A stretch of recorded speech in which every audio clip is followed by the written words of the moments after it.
Good evening, how you, ఎలా ఉన్నారు? So ఇవాళ మన టాపిక్ వచ్చేసి, సో మనకు తెలుసు ట్విట్టర్, ఫేస్బుక్, ఎక్స్ ఏదైతే ట్విట్టర్గా మారిందో అవి ఇక్కడ ఇండియన్ ఆపరేషన్స్ అప్పుడు మన గవర్నమెంట్కి అగైనిస్ట్గా ఏదైనా చేసినాడు, మన government proofs, videos, court trials నడిచినాడు.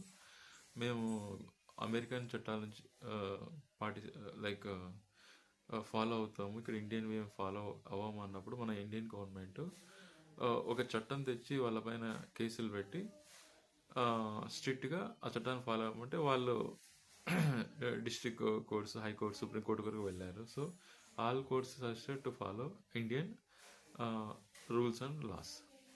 So ఇప్పుడు ఏం చేశారంటే, బ్రిటన్లో ఎప్పుడైతే ఎలన్ మాస్క్ కొన్నాడో ట్విట్టర్, అతను తన ప్రొపగండాను బ్రిటన్ గవర్నమెంట్ మీద స్ప్రెడ్ చేయడం స్టార్ట్ చేశాడు అగెనిస్ట్ టు గవర్నమెంట్. ఏదైతే లేబర్ పార్టీ ఉందో దానిపైన అగెనిస్ట్గా వెళ్తుండు. సో ఇప్పుడు labour party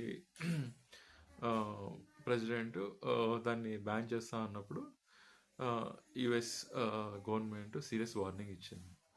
so international ties with Britain తెగిపోతాయి సంబంధాలు, ట్రంప్ సీరియస్ అవుతారన్నా కానీ మరి బ్రిటన్ అభిప్రాయం వేచి చూడాలి ఈ నిర్ణయం పైన.